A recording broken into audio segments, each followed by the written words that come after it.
Malamig ang sahig sa sulok ng malawak na kusina ng hasyenda ng dilim, mas malamig pa sa hapdi ng tiyan ni Liwayway. Ang lamig na yon ang tanging totoo sa lahat ng marilag na nakapaligid sa kanya. Isang mangkok ng kaning lamig at bahagyang maasim ang kanyang hinahaplos, ang tanging pagkaing naiwan para sa kanya pagkatapos ng hapunan ng pamilya Valesco. Sa kabila ng ginintuang mga kagamitan, ng marmol na lamesa at ng chandelier na kasing laki ng kanyang dating tahanan, ang hapag niya ay payak, halos nakakahiya. Nagtago siya sa likod ng malaking refrigerator, sa lilim na hindi abot ng ilaw mula sa maluwag na kainan. Bawat subo ng kanin ay parang buhangin na dumadaan sa lalamunan, sinasamahan ng pait ng luha.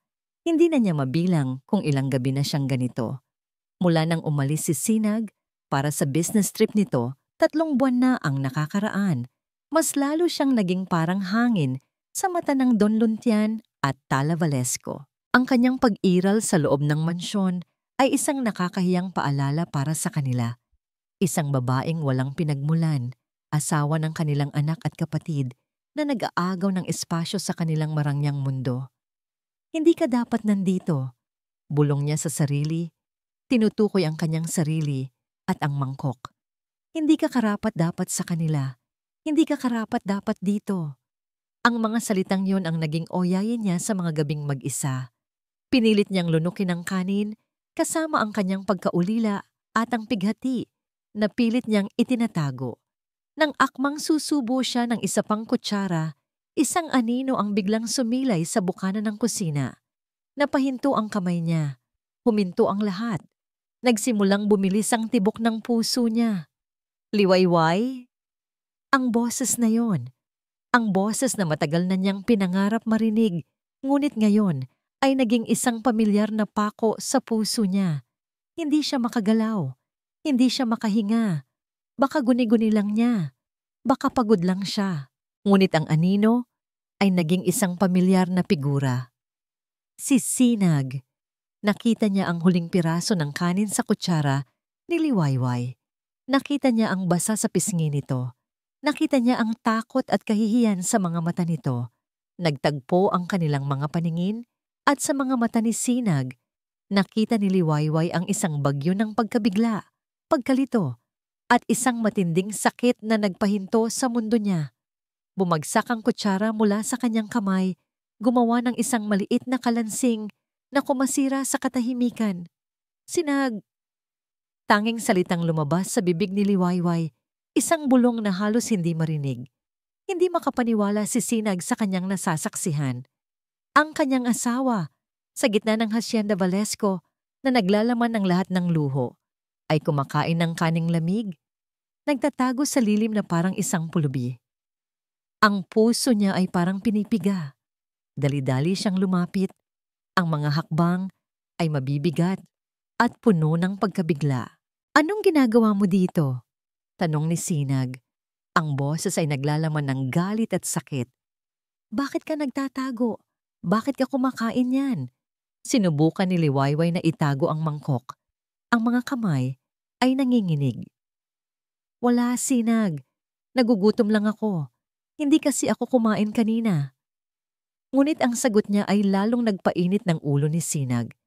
Kitang-kita niya ang kalungkutan sa mga mata ni Liwayway, ang mga bagong linya ng pag-aalala sa paligid ng kanyang mga mata. Mabilis niyang kinuha ang mangkok at inamoy. Maasim. Kaning lamig? Liwayway, ano ba ito? Ito ba ang pagkain mo sa gabi? Sa loob ng sarili nating bahay? Ang kanyang boses ay bumababa. Kontrolado, ngunit puno ng matinding galit. Hindi makasagot si Liwayway. Yumuko lamang siya. Ang kanyang mga balikat ay nanginginig. Ang kahihiyan ay mas masakit pa sa kanyang tiyan. Pagdating ng hapunan kinagabihan, ang tensyon sa mesa ay halos nakakasakal. Don Luntian Valesco, ang ulo ng pamilya, ay nakaupo sa dulo ng mahabang mesa. Ang kanyang matatalim na mata ay nakatingin kay Sinag. Sa kanyang tabi, si Tala, ang kapatid ni Sinag, ay nakangiti ng mapanukso, nakasuot ng mamahaling damit na kasing kintab ng kanyang ugali. Kaya pala bigla kang umuwi, Sinag, panimula ni Don Luntian. Ang boses ay kalmado, ngunit may pahiwatig ng paghamak. May amoy na naman akong problema. Hindi problema ang asawa ko, Papa. Mabilis na sagot ni Sinag. Ang kanyang tingin ay matalim. Mayroon akong importanteng business deal na kailangan kong ayusin dito. Ngunit hindi tumigil si Tala. Kahit kailan, nagtataka talaga ako kung bakit kailangan mo pang panatilihin ang isang liwayway sa pamilya natin, isang mantsa sa pangalan ng Valesco. Napahawak si Liwayway sa ilalim ng mesa, pinipilit na huwag mag-react, ngunit hindi na nakapagpigil si Sinag. Tala, sapat na. Wala kang karapatang pagsalitaan si Liwayway ng ganyan. Tumawa si Tala. Bakit? Dahil ba totoo?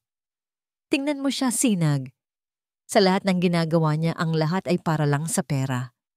Hindi siya karapat-dapat sa pangalan ng Valesco. Hindi siya karapat-dapat sa pagmamahal mo. Tumayo si Sinag. Ang kamao ay nakakuyom. Tala. Sinag. Matigas na sabi ni Don Luntian na nagpatahimik sa buong silid. Upo. Ang kapatid mo ay nagsasabi lamang ng katotohanan. Ang babaeng ito ay walang nagawa, kundi magdala ng kahihiyan sa ating pangalan. Pumili ka, anak. Ang pamilya mo, ang pangalan ng Valesco, o ang babaeng ito na walang ambag, kundi gulo at eskandalo. Ang hangin sa silid ay tila nagbago, naging mas mabigat. Ang mga mata ni Don Luntian ay puno ng hamon. Ang mga mata ni Tala ay puno ng pananagumpay. Ang mga mata ni Liwayway ay puno ng takot at pag-asa. Ngunit ang mga mata ni Sinag ay puno ng galit at determinasyon. Hindi ko pipiliin ang anumang bagay na hindi makatarungan, Papa.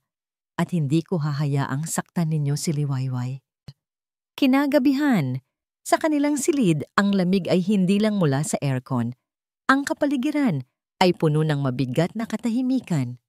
Sinag, okay lang, sabi ni Liwayway. Pilit pinakalma ang kanyang boses. Sana, hindi mo na lang sila kinontra. Mas lalong magagalit si Don Luntian. Ngunit umiling si Sinag. Hindi, Liwayway. Hindi ito okay. Kitang-kita ko ang ginagawa nila sa'yo. At hindi ko hahayaang mangyari pa ito. 3 buwan akong wala. At ito ang nadatnan ko? Bakit hindi ka nagsabi sa akin? Bakit hinayaan mong mangyari ito? Ayaw kong mag-alala ka. Bulong ni Liwayway yumuko. At saka, wala naman silang ginagawa sa akin. Masakit lang ang mga salita nila. Hinawakan ni Sinag ang kanyang mga balikat. Pinilit siyang tumingin sa kanyang mga mata. Masakit? Liwayway, halos hindi ka nila pinakain ng maayos. Bakit ka nagpapagutom? Bakit ka nagtatago na parang magnanakaw sa sarili nating tahanan? Ang mga mata ni Sinag ay puno ng pighati, ngunit mas nangingibabaw ang determinasyon. Hindi na ako mananahimik, Liwayway. Hindi ko nahahayaang gawin nila ito sa'yo. At hahanapin ko kung sino ang dahilan nito, kung bakit ka naghihirap sa loob ng sarili nating bahay. Kung sino man ang may gawa nito, kahit pa ang aking sariling pamilya, hindi ko palalampasin. Hindi nakatulog si Sinag ng gabing iyon.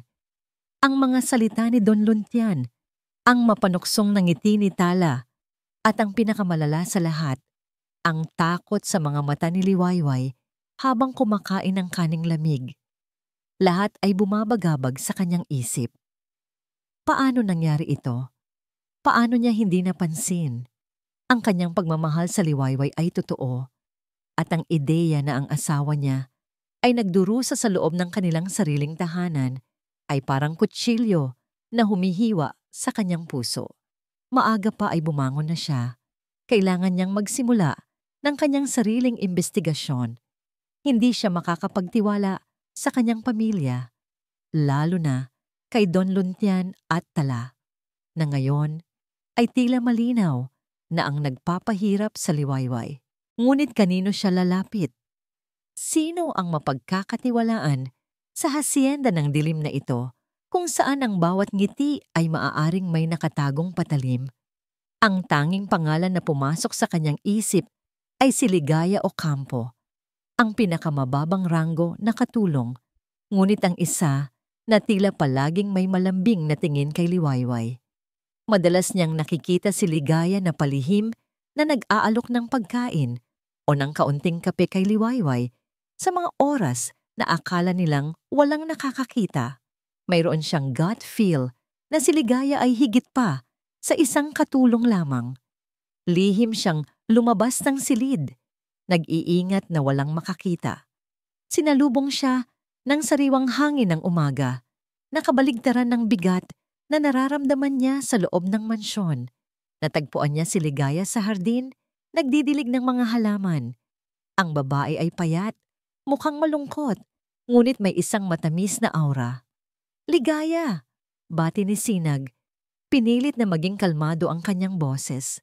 Nagulat si Ligaya at bahagyang napatalon. Mabilis siyang yumuko. "Sir Sinag, magandang umaga po."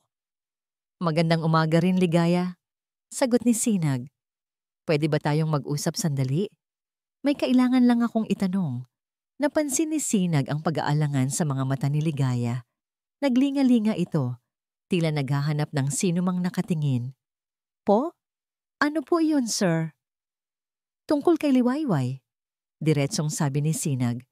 "Alam kong may nangyayari. Kitang-kita ko ang pagdurusa niya. Ligaya, kailangan kong malaman ang totoo. Ano ang ginagawa nila sa kanya habang ako ay wala?" Biglang namutla si Ligaya.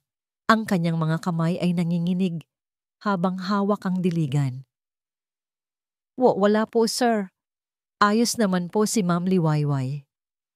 "Huwag kang magsinungaling sa akin, Ligaya," mahinahong sabi ni Sinag, ngunit may diin sa kanyang boses. "Nakita ko ang asawa ko kagabi. Kumakain ng kaning lamig. Nagtatago sa kusina. Bakit? Sino ang may kagagawa nito? Si Papa ba? Si Tala?" Napayuko si Ligaya. Ang kanyang katawan ay tila bumigay. Nanginginig ang kanyang mga balikat. "Natatakot po ako, sir. Kung malalaman nila." "Hindi ko hahayaang saktan kanila." Pangako ni Sinag. Ang bawat salita ay may sinseridad. "Ngunit kailangan ko ang tulong mo. Para kay Liwayway. Para sa katotohanan." Sa pagtingin ni Ligaya sa mga mata ni Sinag, nakita niya ang matinding pagmamahal para kay Liwayway at ang pagnanais na alamin ang totoo. Hindi siya nakatiis. Inutusan po ni Don Luntian ang lahat na huwag pakainin si Ma'am Liwayway ng maayos at bawasan ang kanyang mga allowance. Bulong ni Ligaya, halos hindi marinig. Palagi po siyang sinisigawan ni Ma'am Tala. Tinawag siyang manggagamit, walang kwenta. Pinapahiya po siya sa harap ng ibang katulong. Minsan, inaagaw pa po ang mga binili niyang gulay sa palengke at itatapon. Bawat salita ni Ligaya ay parang sampal sa mukha ni Sinag. Ang kanyang kamao ay naghuyom. Ang galit ay kumukulo sa kanyang dibdib. Hindi niya mapaniwalaan na ang sarili niyang pamilya ay kayang gumawa ng ganoong kasamaan sa isang tao, lalo na sa kanyang asawa. "Mateo," tanging salitang lumabas sa bibig ni Ligaya at mabilis siyang nagtakip ng bibig. "Mateo?" ulit ni Sinag. "Sino si Mateo?" "Wala po, sir. Wala po iyon." Mabilis na sabi ni Ligaya, ang mga mata ay puno ng takot. Ngunit bago pa makapagtanong muli si Sinag, isang boses ang naririnig niya mula sa di kalayuan. "Sinag, ano ang ginagawa mo sa hardin ng ganito kaaga?" Lumingon si Sinag. Nakita niya si Hiraya Valesco, ang kanyang pinsan, nakatayo sa balkonahe ng kanyang silid, nakangisi ng kakaiba. Ang nangisi na yon ay hindi nagpapahiwatig ng pagkakaibigan. "Nagpapahangin lang, Hiraya," kalmadong sagot ni Sinag, ngunit ang kanyang isip ay gumagana na. "Talaga ba?" sabi ni Hiraya, at sa tono nito, mayroong pagdududa. "O baka naman nakikipagkwentuhan ka sa mga katulong? Hindi ba't hindi akma sa isang balesko ang ganyan? Pilit nang ngumiti si Sinag. Kung ano man ang ginagawa ko, walang kinalaman sa'yo. Pinsan. Bumaba si Hiraya mula sa balkonahe. Ang kanyang mga mata ay matalim na nakatingin kay Ligaya, na mabilis na yumuko at bumalik sa kanyang trabaho. Bantayan mo ang mga kinakausap mo, Sinag. Hindi lahat ng nakangiti sa'yo ay tapat, lalo na ang mga taong may sariling interes na itinatago. Nagkunwari si Sinag na hindi pinansin ang pahiwatig ni Hiraya, ngunit ang mga salita nito ay nag-iwan ng isang hindi kaaya-ayang pakiramdam sa kanya. Alam niyang si Hiraya ay isang ambisyosong tao, palaging naghahanap ng paraan para umakyat sa pamilya. Hindi niya kailanman lubos na pinagkakatiwalaan ng kanyang pinsan. Hapon na, at abala si Sinag sa kanyang silid, pilit na inaalala ang mga salita ni Ligaya at ang kakaibang pag-uugali ni Hiraya. Napagdesisyonan niyang muling kausapin si Ligaya. Naramdaman niya na mayroong mas malalim na lihim ang babae na pilit nitong itinatago. Nagkita sila sa likod ng bodega, sa isang lugar na sigurado siyang walang makakarinig. Ligaya, ano ang ibig mong sabihin kay Mateo? Bakit mo binanggit ang pangalan niya? Tanong ni Sinag. Ang kanyang boses ay puno ng pag-asa na sa wakas ay may makuha siyang kasagutan. Kinakabahan si Ligaya. Ang kanyang mga kamay ay pinagkukunot. Si Mateo po. Siya po ang kapatid ko. Nagulat si Sinag. Kapatid mo? Bakit hindi ko alam? Pinatalsik po siya sa trabaho ng pamilya Valesco. Matagal na po. Bulong ni Ligaya, ang kanyang mga mata ay puno ng lungkot. Dahil sa mga nalalaman niya. Ano ang nalalaman niya? Usisa ni Sinag. Ang kanyang puso ay bumibilis. Tungkol po sa mga operasyon nila, sir. Mahina niyang sagot. Halos hindi marinig. Mga illegal na transaksyon. Pagkontrol sa mga politiko. Lahat po ng bagay na hindi dapat malaman ng ordinaryong tao.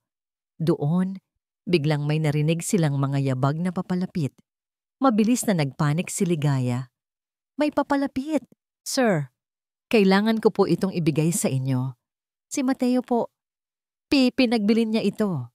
Nanginginig ang mga kamay ni Ligaya habang mabilis na inilalabas ang isang maliit, lukot na papel mula sa bulsa ng kanyang uniform. Ang papel ay may bahid ng tuyong dugo. Bago pa man ito maabot ni Sinag, isang malakas na pagtulak ang naramdaman ni Ligaya mula sa likuran. Napasigaw siya sa sakit. Mga traidor, isang pamilyar na boses. Si Hiraya. Ang tunog ng putok ng baril ay sumabog sa katahimikan ng hapon. Napahiga si Ligaya sa lupa. Ang kanyang kamay ay nakahawak sa kanyang tagiliran at doon nagsisimulang lumabas ang sariwang dugo. Ang maliit na papel ay nahulog mula sa kanyang nanginginig na kamay, lumipad at lumanding sa mga paa ni Sinag. Ligaya! Sigaw ni Sinag, gulat na gulat. 4 na gulong. Bulong ni Ligaya, ang kanyang mga mata ay nanlalabo. Bago siya nawalan ng malay, pinulot ni Sinag ang papel. Sa gitna ng dugo at luha, malinaw na nakaukit ang isang simbolo. 4 na bilog na magkakakabit na tila gulong. 4 na gulong. Ulit ni Sinag, ang boses ay puno ng takot at pagkalito. Ang lahat ay nangyari ng napakabilis.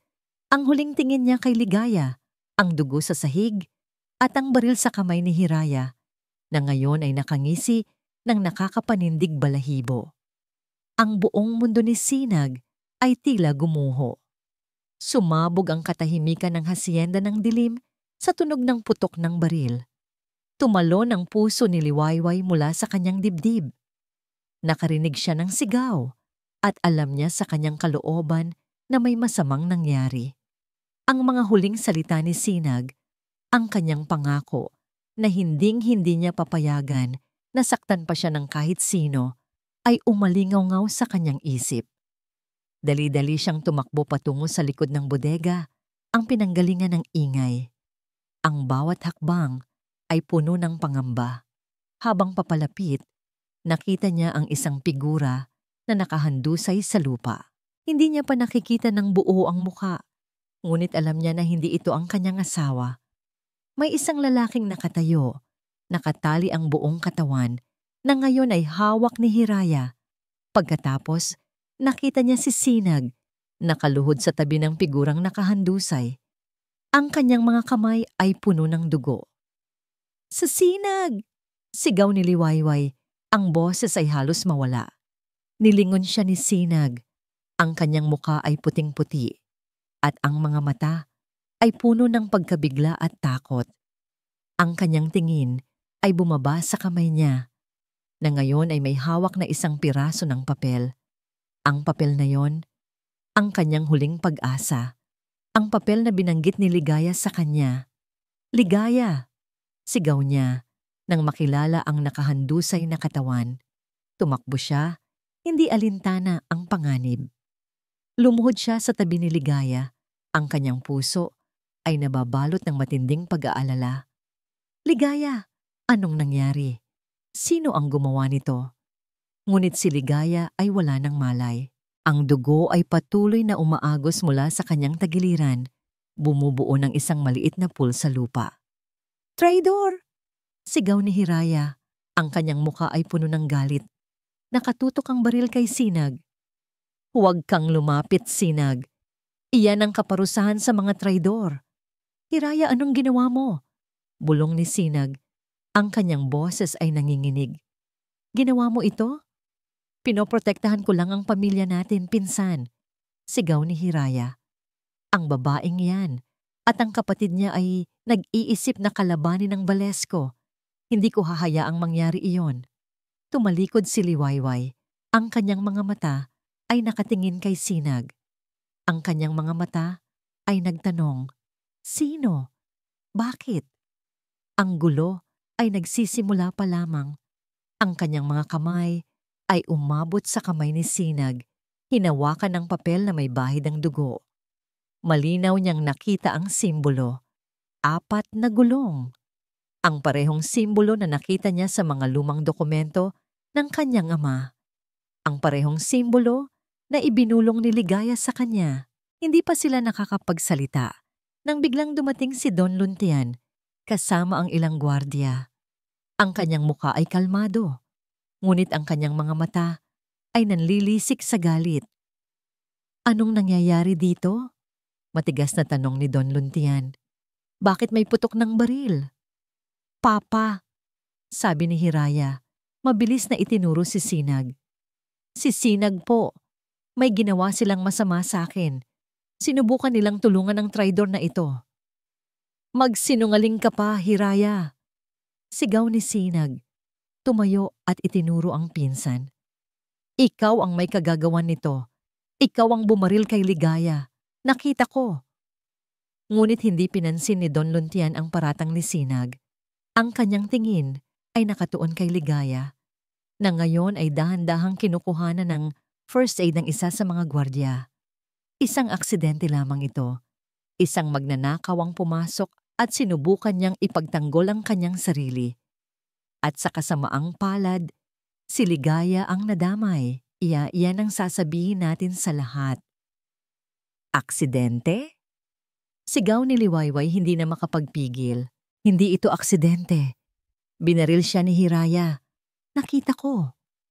Ngunit ang mga salita niya ay tila hangin lamang para kay Don Luntian. Dadalhin si Ligaya sa ospital at lahat ng nakakita ay magiging bingi at bulag. Naiintindihan ba ninyo? Ang kanyang tingin ay lumibot sa mga katulong at gwardiya na nakasaksi. Ang mga ito ay mabilis na yumuko, walang imik. Naramdaman ni Liwayway ang panginginig sa kanyang katawan. Alam niya na ito na ang simula. Ang 4 na gulong ay totoo. At ito ay mas malalim kaysa sa inaakala niya. Ang pagdurusa ng kanyang pamilya, ang pagkamatay ng kanyang mga magulang, ang lahat ay konektado. At ngayon, si Ligaya ay nasa bingit ng kamatayan dahil sa kanila. Bulong niya.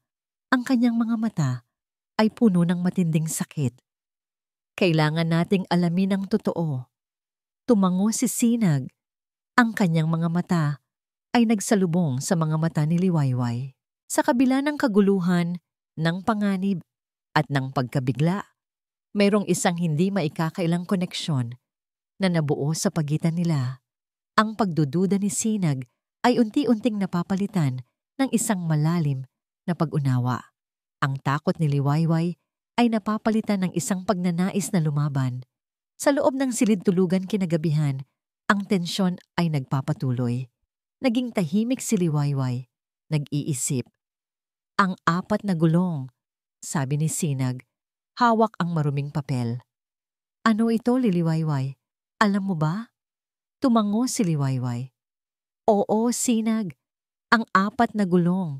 Iyan ang simbolo na nakita ko sa mga lumang dokumento ng aking ama. Ang aking ama. Hindi siya namatay sa sakit. Pinatay siya, Sinag.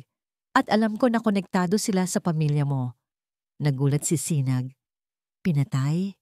Ngunit paano? Ang lupain namin, Sinag. Paliwanag ni Liwayway. Ang kanyang boses ay halos hindi marinig.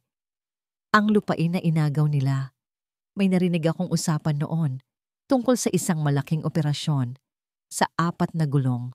Akala ko, mga tsismis lamang. Ngunit ngayon, alam ko na ang totoo. Ang mga salita ni Liwayway ay nagpabigat sa puso ni Sinag.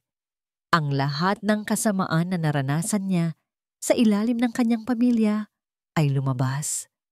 Ang pagdurusa ni Liwayway ay hindi lamang dahil sa galit ng kanyang ama at kapatid. Ito ay may mas malalim na pinagmulan. Hindi ko hahayaang saktan kanila, Liwayway. Pangako ni Sinag. Ang kanyang boses ay matatag.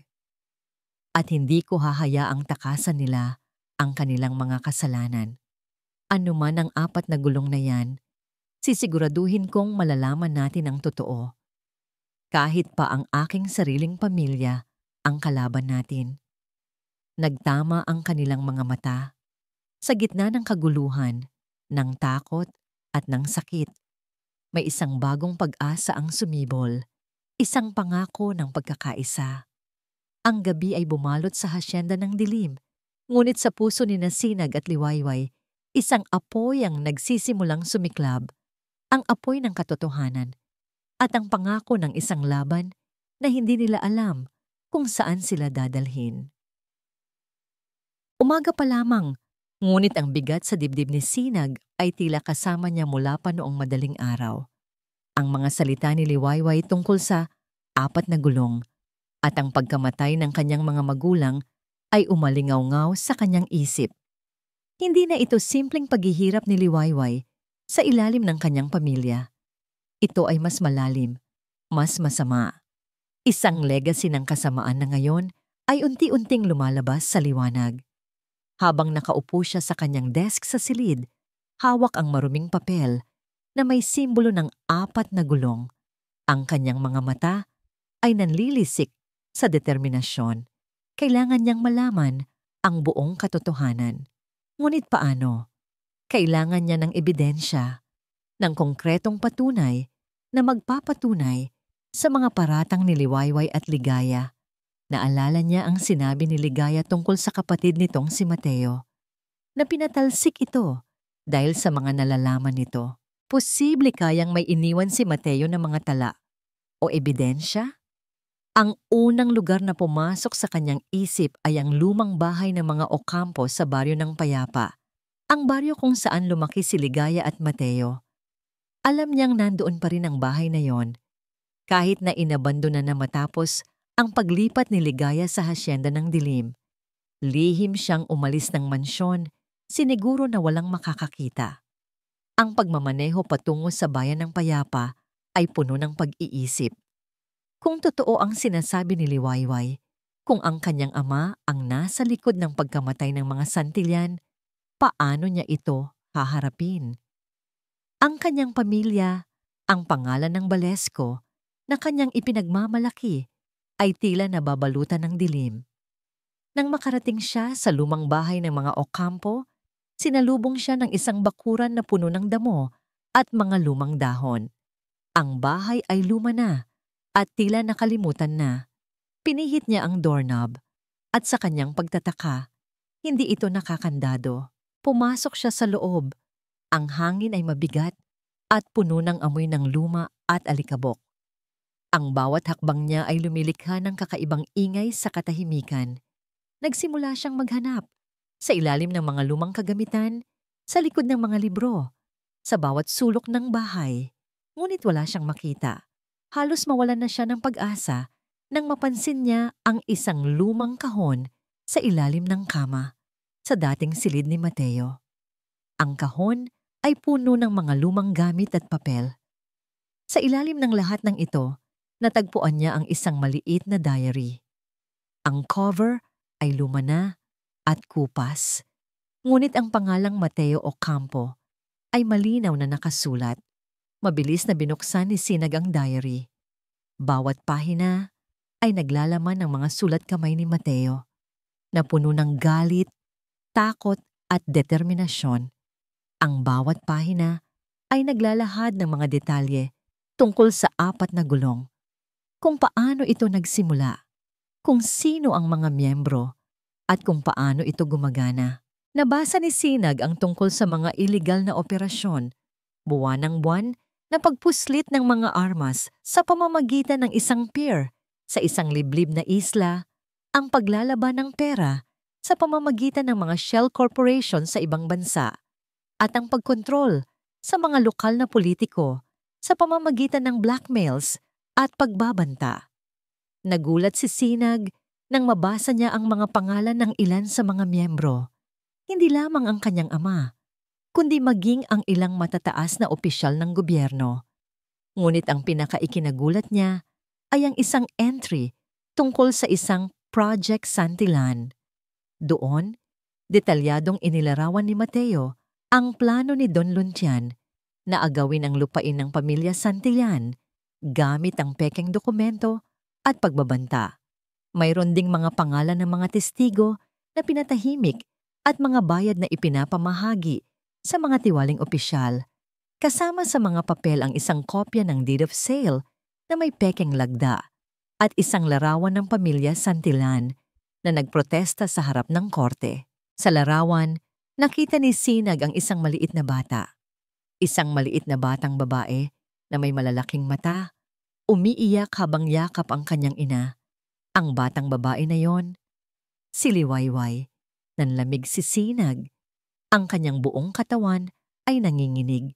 Ang kanyang asawa, na inakala niyang simpleng biktima ng kahirapan, ay biktima ng kanyang sariling pamilya. Hindi lang simpleng pagpapahirap, kundi isang mas matinding krimen, ang pagpatay sa kanyang mga magulang. Pagkatapos, isang pangalan ang umulit-ulit sa diary, ang pangalan ng kanyang ama, Don Luntian Valesco. Imposible, bulong ni Sinag, ngunit ang ebidensya ay nasa kanyang mga kamay. Nagpatuloy siya sa pagbabasa. Isang entry ang nakakuha ng kanyang atensyon. Project Golden Wheel. Ito ay isang mas malaking operasyon na naglalayong kontrolin ang buong rehiyon sa pamamagitan ng pagmamanipula ng mga halalan at pagkuha ng lahat ng mahahalagang industriya. At ang 4 na gulong ay ang Executive Council na namamahala sa lahat ng ito. Habang nagbabasa, nakita niya ang isang lumang sobre na nakasingit sa huling pahina ng diary. Sa loob nito, mayroon siyang nakita, isang lumang litrato, kupas na, ng kanyang ama, Don Luntian, at isang mas batang lalaki na may pamilyar na ngiti, si Mateo. Nakikipagkamayan sila sa isang lalaking nakasuot ng uniforme ng pulis at sa likuran nila may isang truck na puno ng mga kahon na may nakasulat na 4 na gulong. Ngunit hindi lang iyon. Mayroon ding isang maliit na papel na nakasingit sa likod ng litrato, isang kopya ng bank statement na nagpapakita ng isang malaking halaga ng pera na inilipat sa isang account na may pangalang Mateo Ocampo. Ang petsa ng transaksyon ay ilang araw pagkatapos ng pagkamatay ng mga Santillan. Bayad? Bulong ni Sinag. Ang kanyang boses ay puno ng pagkabigla. Binayaran nila si Mateo. Para saan? Naramdaman ni Sinag ang isang matinding kirot sa kanyang puso. Ito ba ang dahilan kung bakit pinalaya si Mateo? Alam ba niya ang lahat? Posible kayang kasama si Mateo sa mga gumawa ng masama at pagkatapos ay binayaran lang siya para manahimik? Hindi niya alam kung ano ang dapat niyang paniwalaan.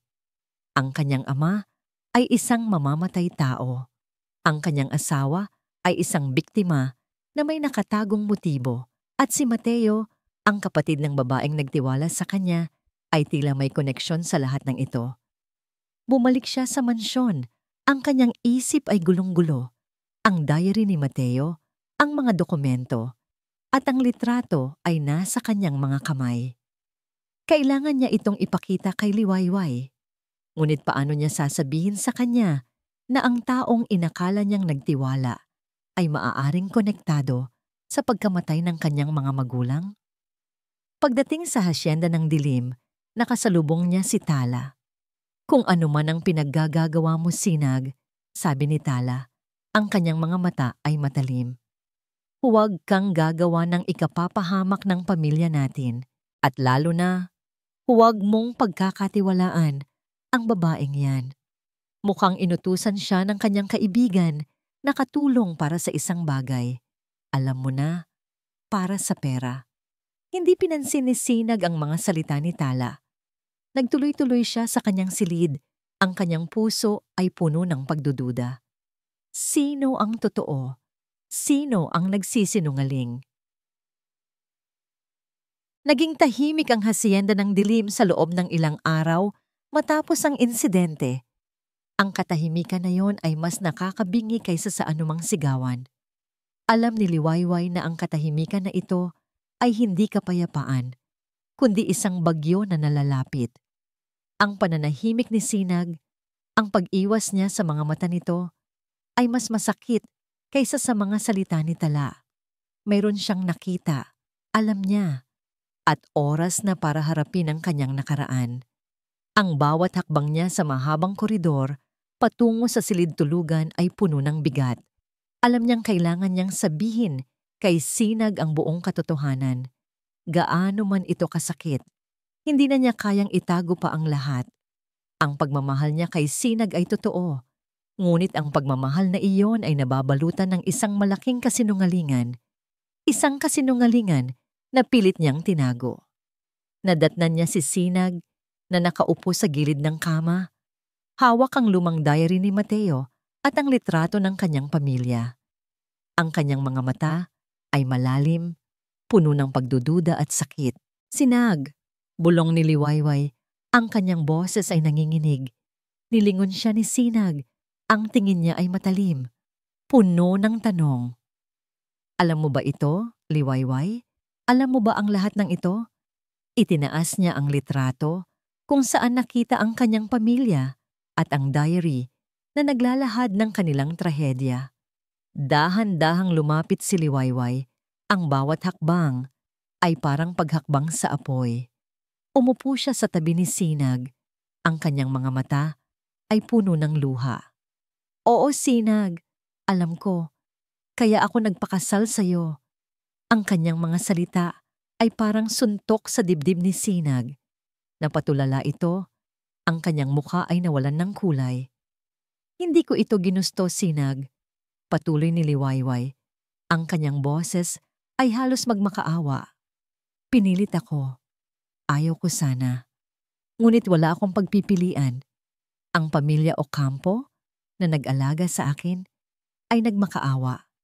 Sila ang naghikayat sa akin na lumapit sa inyo upang makahanap ng ebidensya, upang makakuha ng hustisya para sa mga magulang ko.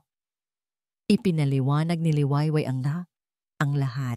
Ang pagkamatay ng kanyang mga magulang, ang pag-agaw ng kanilang lupain ng 4 na gulong sa ilalim ng utos ni Don Luntian, ang pag-aalaga ng pamilya Ocampo sa kanya, ang kanilang pagnanais na makita ang hustisya para sa mga biktima ng Balesco, at ang kanyang pagpasok sa buhay ni Sinag, hindi bilang isang nagmamahal, kundi bilang isang espiya, isang tagahanap ng katotohanan.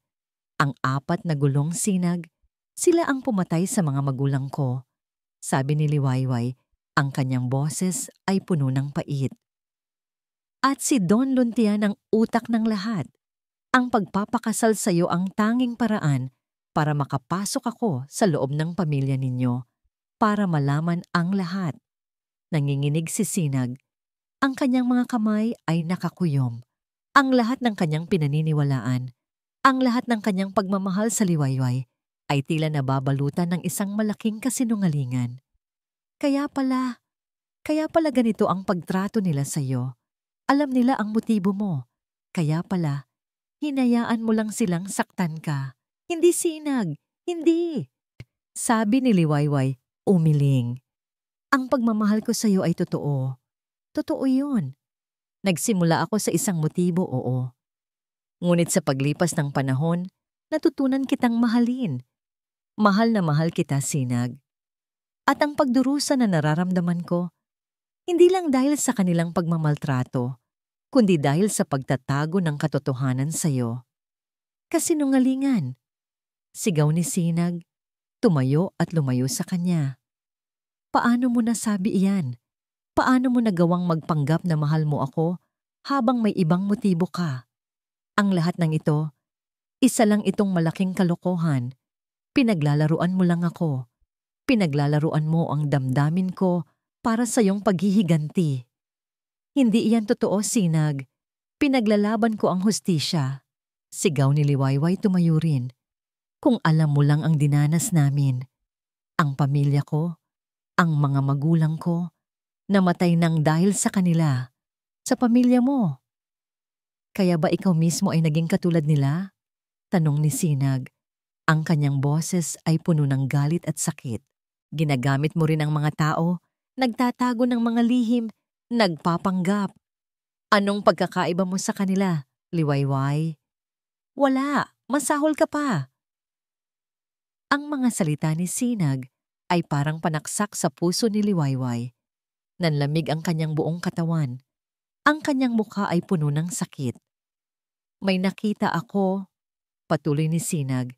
Kinuha ang lumang bank statement mula sa diary ni Mateo. Isang malaking halaga ng pera na inilipat sa account ni Mateo Ocampo ilang araw pagkatapos ng pagkamatay ng iyong mga magulang. Ano ito, Liwayway? Alam mo rin ba ito?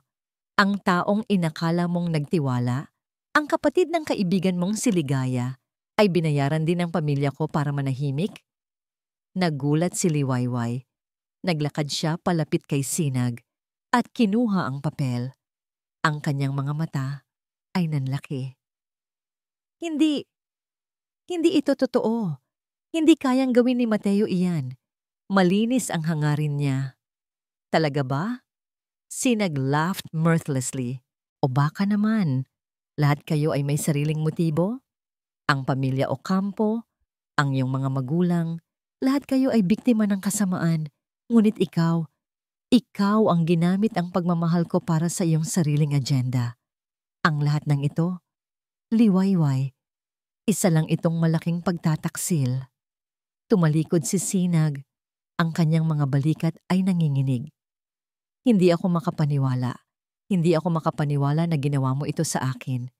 Sinag, huwag kang umalis. Pakiusap ni Liwayway.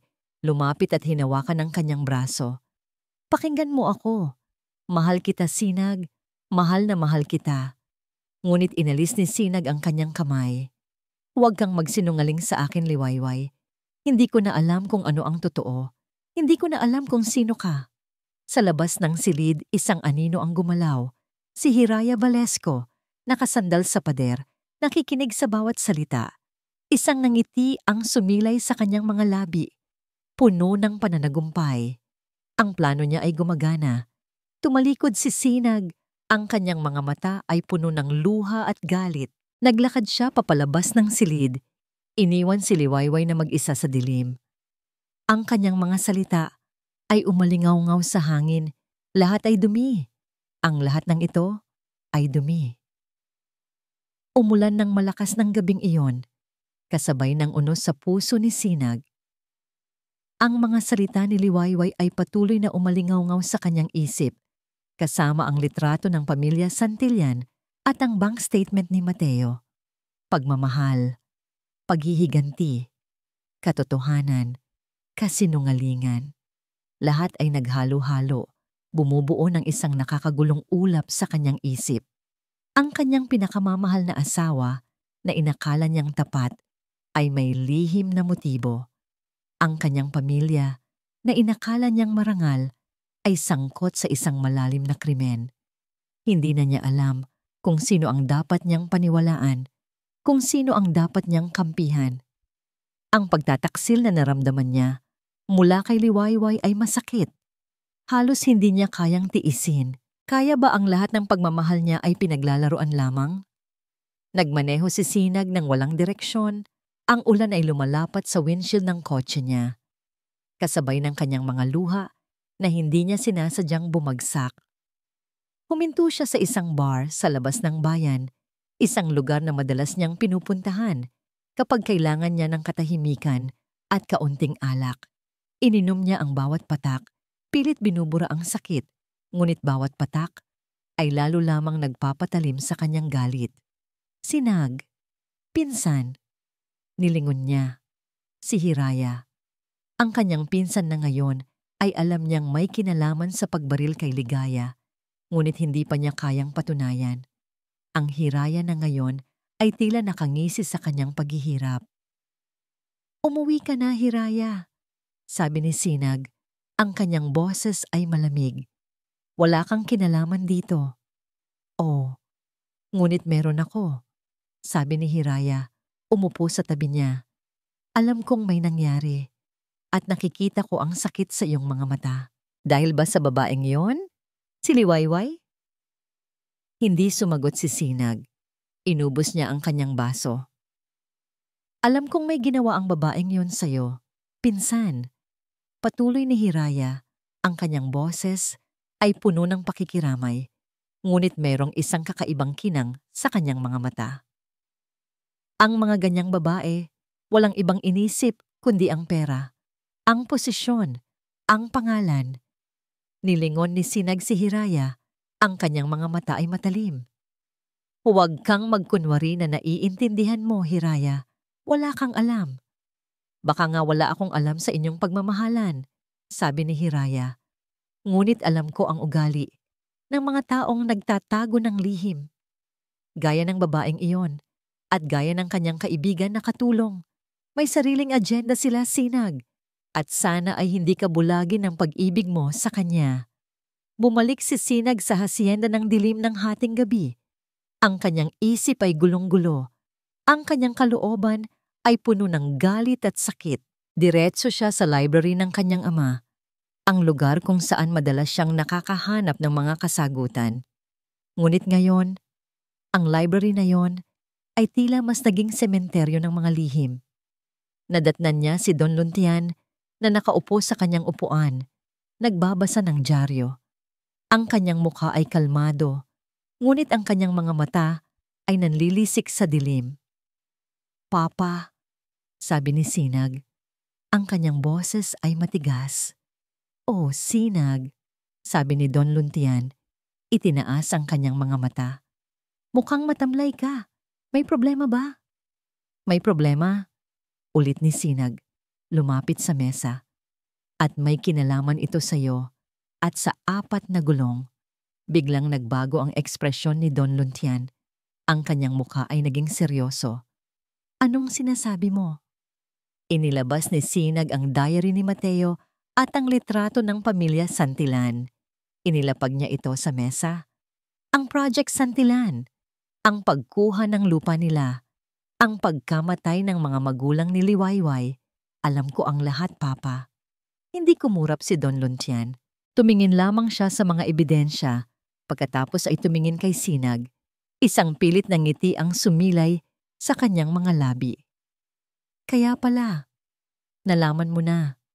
Ngunit hindi mo naiintindihan ang buong kwento, anak. Anong hindi ko naiintindihan, Papa? Tanong ni Sinag. Ang kanyang boses ay puno ng galit. Na pinatay mo ang mga inosenteng tao para sa pera? Na inagaw mo ang kanilang lupa? Na gumawa ka ng isang criminal organization na tinatawag na apat na gulong? Ang apat na gulong ay hindi lamang isang criminal organization, Sinag, sabi ni Don Luntian, tumayo at lumapit sa bintana. Tinitingnan ang labas. Ito ay isang imperyo na binuo upang protektahan ang ating pamilya, ang ating yaman, ang ating kapangyarihan. Kailangan nating gawin ang mga bagay na yon upang manatili tayong malakas. Ang mga santilyan, sila ang nagsimula ng gulo. Hindi sila marunong makisama. Kailangan silang tanggalin. At ang pagmamahalan mo sa babaeng iyon, Sinag, ay isa lamang hadlang sa ating imperyo. Ang pagmamahalan ko, sabi ni Sinag, natawa ng mapait. Ang babaeng iyon ay ginagamit lang ako, Papa. May motibo siya para maghiganti, para sa mga magulang niya. Ayan, nakikita mo? Sabi ni Don Luntian, tumalikod at ngumiti ng mapanukso.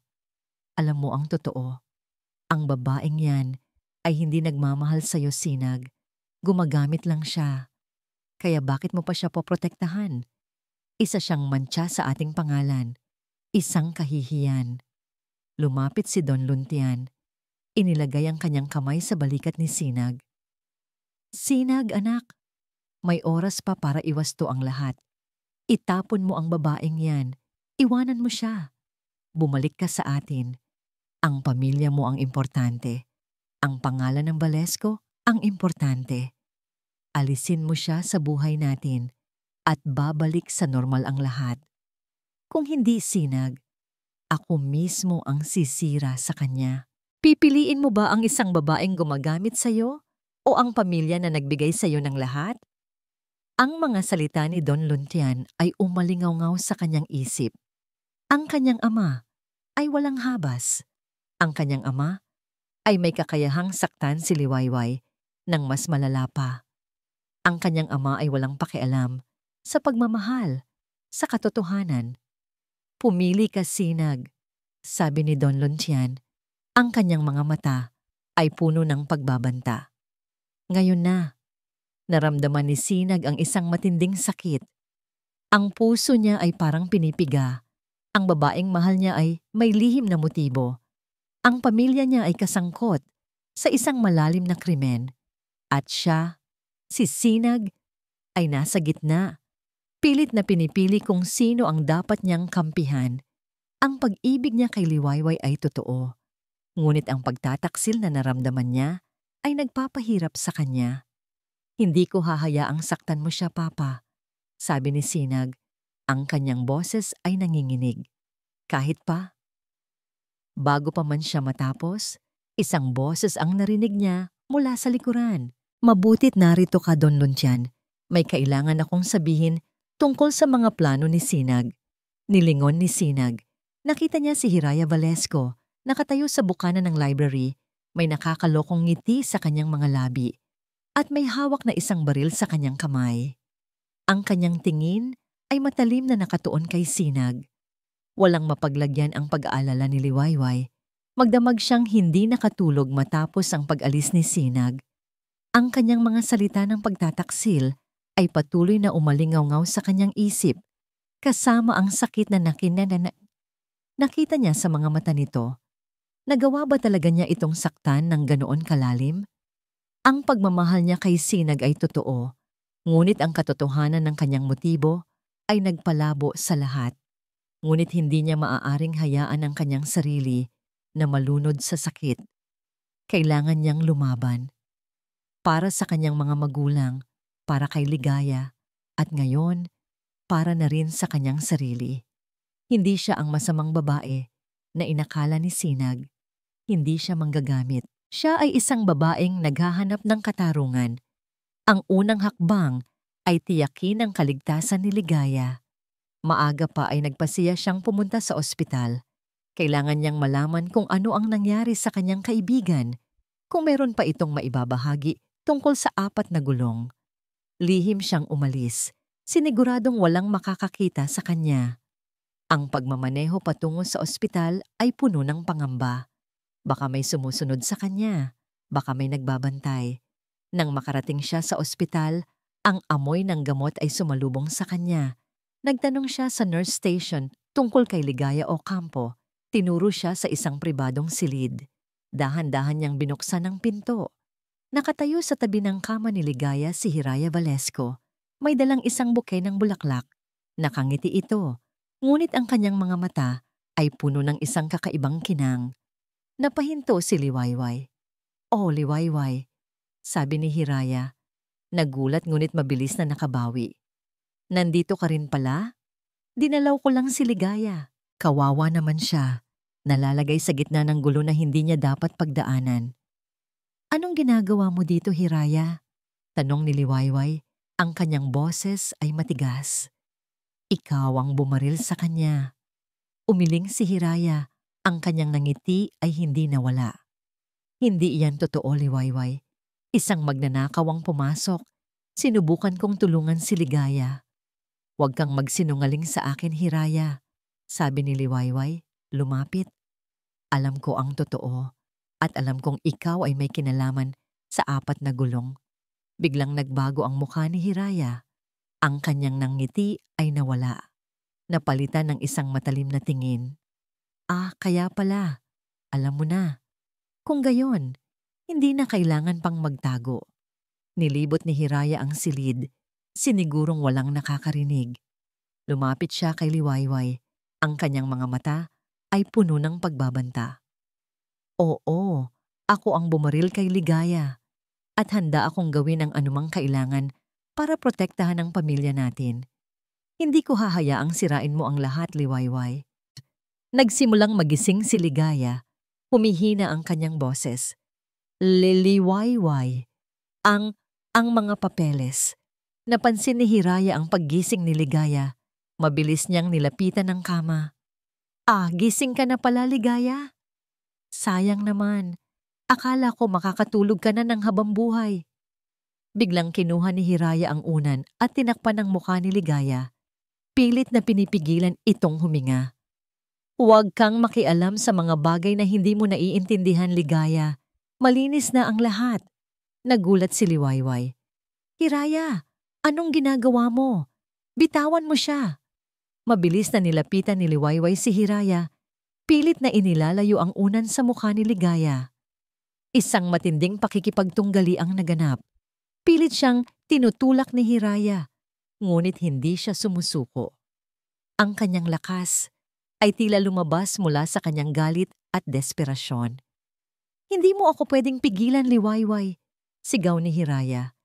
"Ikaw at ang pamilya mo ay walang karapatan sa Valesco. Ikaw ay isang basura na kinuha ni Sinag." "Hindi ako basura," sigaw ni Liwayway. Hinawakan ng braso ni Hiraya at pilit itong pinipilipit. "Ako si Liwayway Santillan at ipaglalaban ko ang katotohanan." Sa gitna ng pakikipagtunggali, naramdaman ni Liwayway ang kanyang kamay na lumapat sa bulsa ni Hiraya. Mayroon siyang naramdaman. Isang telepono. Mabilis niya itong kinuha nang hindi napapansin ni Hiraya. "Hindi ka makakatakas sa akin," sigaw ni Hiraya.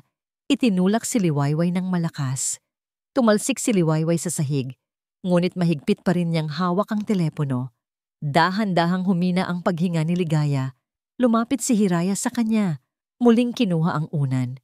"Hindi mo magagawa iyan," sigaw ni Liwayway. Bumangon.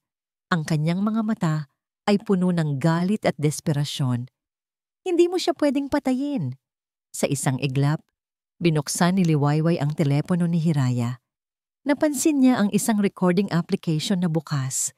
At doon, narinig niya ang boses ni Hiraya na nakikipag-usap kay Don Luntian. "Papa, kailangan na nating tapusin si Sinag. Malaki na ang nalalaman niya. At ang babaeng iyan, si Liwayway, ay kailangan ding mawala. Sila ang hadlang sa Project Golden Wheel." Nanginginig ang mga kamay ni Liwayway. "Ito na ang ebidensya. Ito na ang katotohanan. Narinig mo ba?" sabi ni Liwayway. Tinaas ang telepono. "Narinig mo ang lahat. Ang plano ninyong patayin si Sinag, ang lahat ng kasamaan ninyo. Nagulat si Hiraya. Hindi niya inakala na maririnig ni Liwayway ang recording. Ang kanyang mukha ay puno ng galit at pagkabigla. Ibigay mo sa akin yan! Sigaw ni Hiraya, nilapitan si Liwayway. Ngunit bago pa man niya maabot si Liwayway, biglang bumukas ang pinto. Isang nurse ang pumasok. Nakita ang kaguluhan. Anong nangyayari dito? Sigaw ng nurse. Nagulantang si Hiraya. Hindi niya maaring saktan si Liwayway sa harap ng testigo. Mabilis siyang tumakbo palabas ng silid. Iniwan si Liwayway at si Ligaya na halos walang malay. Nagsimulang tumawag ang nurse ng tulong. Lumuhod si Liwayway sa tabi ni Ligaya. Ang kanyang mga mata ay puno ng luha. Ligaya, kaya mo yan. Bulong niya. Kaya mo yan. Makukuha natin ang hustisya. Para sa atin, para sa mga magulang ko, at para kay Mateo. Ang telepono ni Hiraya ay mahigpit na hawak ni Liwayway. Ang recording ay ang kanyang tanging pag-asa. Ang recording na magliligtas kay Sinag. Ang galit at pait ay patuloy na bumabagabag kay Sinag. Ang katotohanan tungkol sa motibo ni Liwayway ay parang isang lason na dahan-dahang kumakalat sa kanyang sistema. Pinapatay ang bawat hibla ng pagmamahal na nararamdaman niya para dito. Ngunit sa kabila ng lahat ng sakit, isang salita mula kay Hiraya ang nagpakilabot sa kanya. Plano ni Sinag. May nakikita siyang kakaiba sa kilos ng pinsan niya. Ang kanyang sinseridad ay peke. Ang kanyang pagmamalasakit ay balat kayo.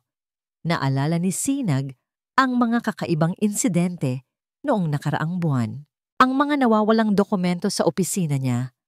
Ang mga biglaang tawag mula sa mga kliyente na tila may malalim na alam sa kanyang mga transaksyon at ang paulit-ulit na paglitaw ni Hiraya sa mga pagkakataong hindi niya inaasahan.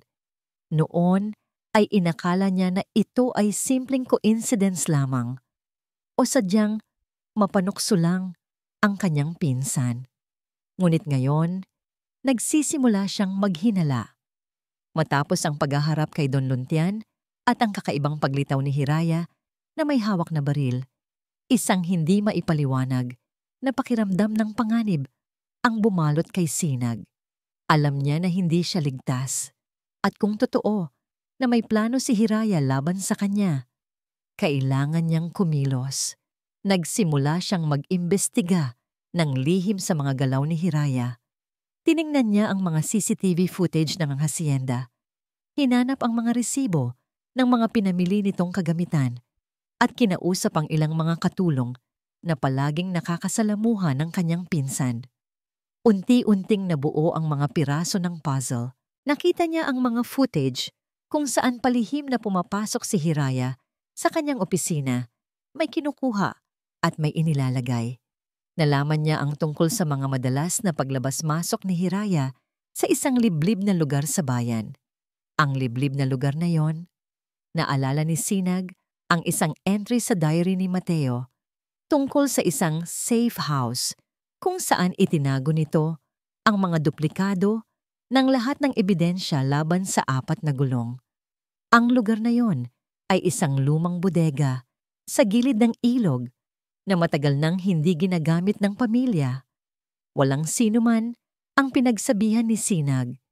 Maingat siyang nagmaneho patungo sa lumang bodega. Ang kanyang puso ay bumubulwak sa pag-asa at takot. Ang bodega ay lumana, ang mga pader ay puno ng graffiti at ang mga bintana ay basag. Pinihit niya ang doorknob at sa kanyang pagtataka, nakabukas ito. Pagpasok niya sa loob, sumalubong sa kanya ang amoy ng luma, alikabok at amag. Ang silid ay madilim. Halos walang ilaw. Ginagamit niya ang flashlight ng kanyang telepono at nagsimula siyang maghanap sa ilalim ng mga lumang kahon at kalawangin na kagamitan. Natagpuan niya ang isang inukit na bato sa sahig. Sa ilalim ng bato, mayroong isang maliit na metal na kahon. Nanginginig ang kanyang mga kamay habang binubuksan niya ang kahon. Sa loob, Mayroong isang koleksyon ng mga dokumento, mga flash drive, at isang lumang liham. Ang mga dokumento ay naglalaman ng mas detalyadong impormasyon tungkol sa 4 na gulong, ang kanilang mga illegal na transaksyon, ang mga pangalan ng kanilang mga kasabwat, at ang mga plano para sa Project Golden Wheel na binanggit ni Don Luntian. Ngunit ang pinakaikinagulat niya ay ang mga dokumento na nagpapatunay na si Hiraya ay matagal nang nakikipag-ugnayan sa mga kalaban ng 4 na gulong at lihim na nagbebenta ng impormasyon sa kanila para sa sariling interes. Hindi lamang si Don Luntian ang target ni Hiraya, kundi maging si Sinag mismo. Mayroon ding mga resibo ng mga transaksyon na nagpapatunay na si Hiraya ay gumagamit ng sariling bank account para sa mga lihim na pakikipag-ugnayan na ito at isang detalyadong plano kung paano niya agawin ang pamumuno sa 4 na gulong mula kay Don Luntian at kung paano niya sisirain ang kredibilidad ni Sinag. Ang lahat ng ito ay patunay. Si Hiraya ang tunay na traidor. Sumunod, natagpuan ni Sinag ang isang lumang liham, nakasulat sa isang kupas na papel na may address na nakatuon kay Ligaya. Ang sulat ay mula kay Mateo. Nanginginig ang kanyang mga kamay habang binubuksan niya ito. Mahal kong Ligaya, panimula ng liham. Kung nababasa mo ito, ibig sabihin ay hindi ko na kayang labanan pa ang dilim. Ang 4 na gulong ay masyadong malakas, ngunit huwag kang susuko. Ang pera na ipinadala ko sa iyo, huwag mo itong itabi.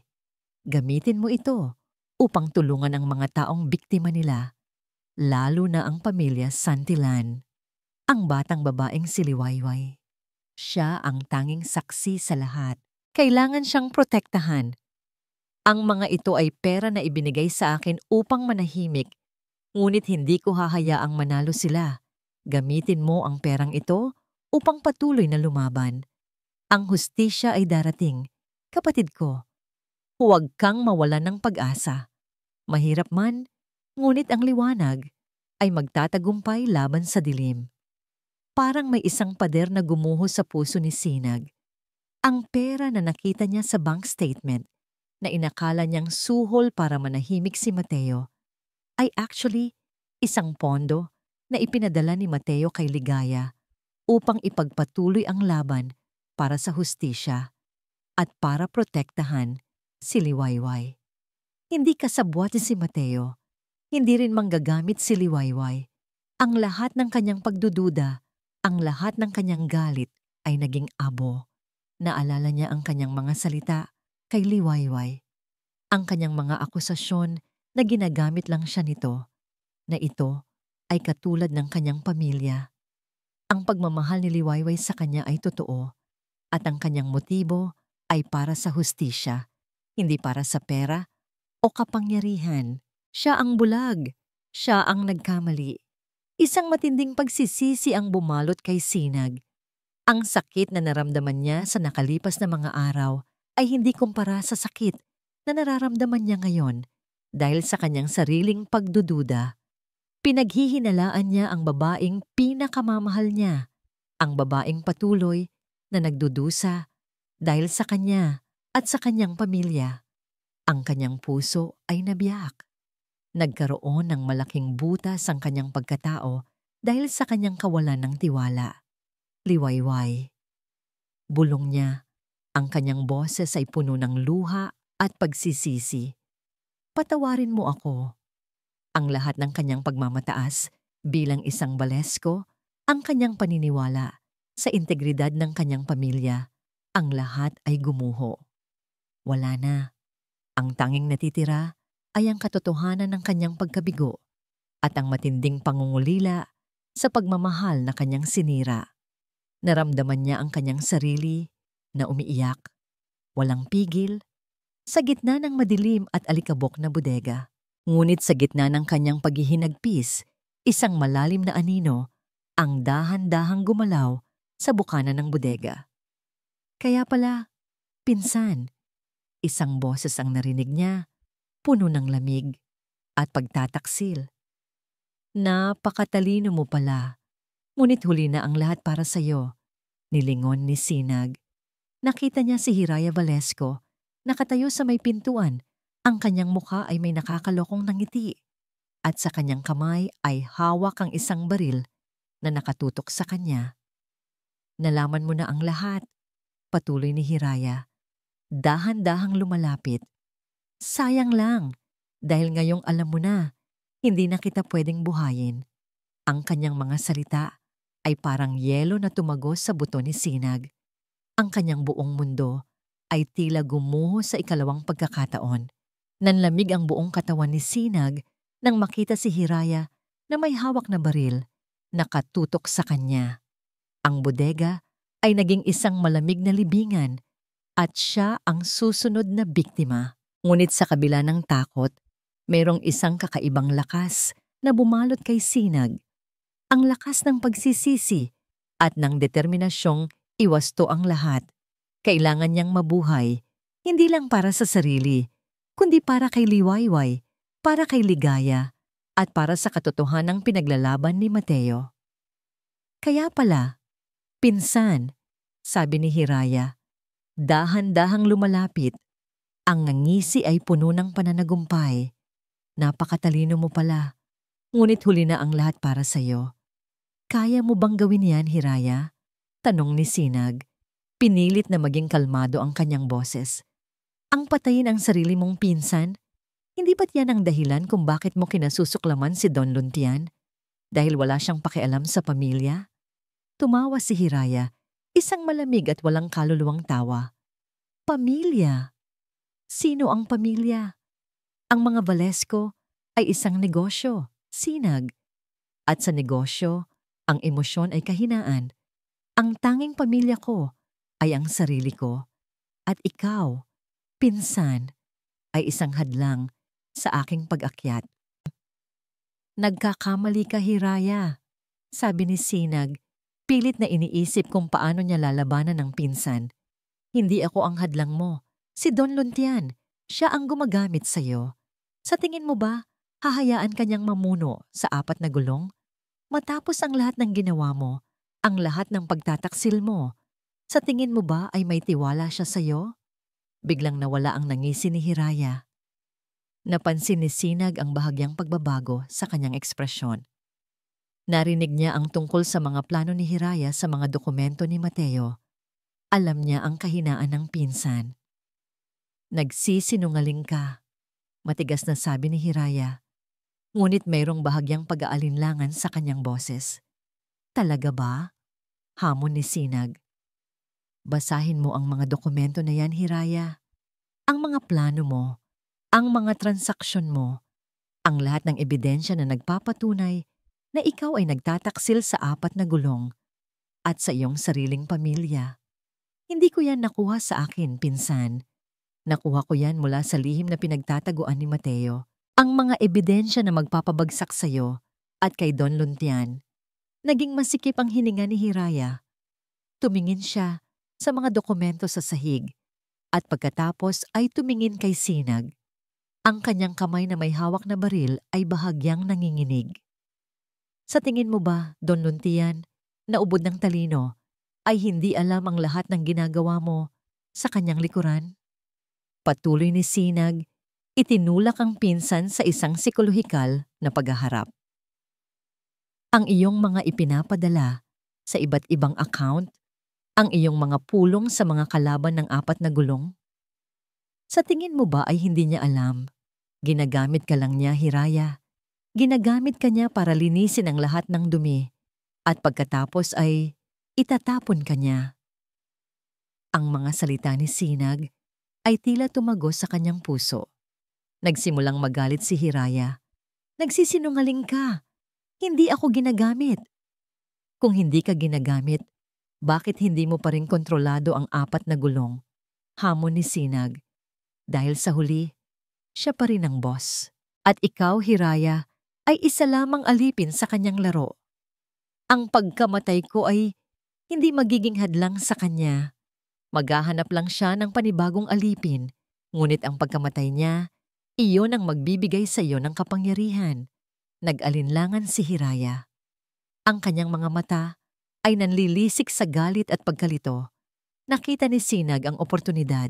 Nanginginig ang mga kamay ni Liwayway habang hinahawakan ng telepono ni Hiraya. Ang recording.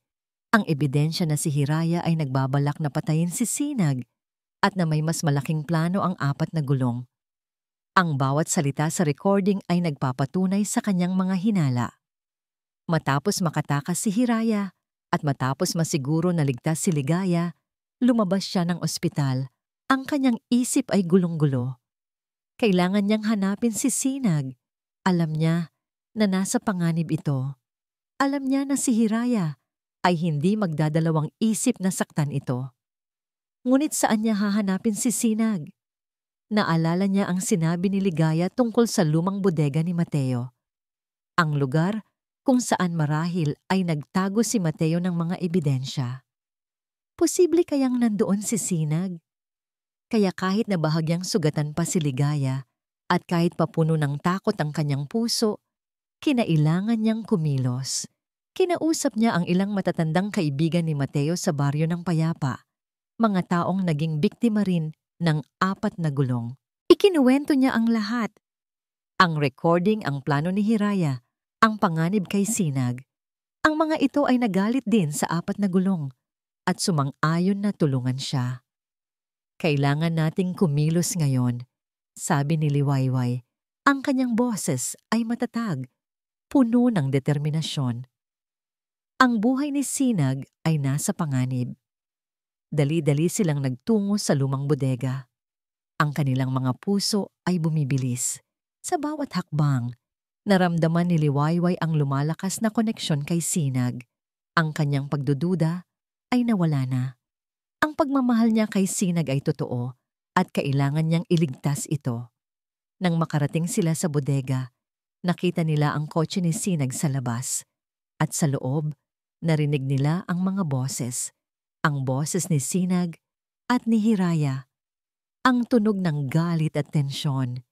"Diyan na tayo," bulong niya sa mga kasama. "Kailangan nating tulungan si Sinag."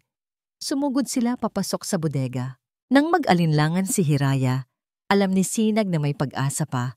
Ngunit bago pa man siya makakilos, biglang bumukas ang pinto ng bodega.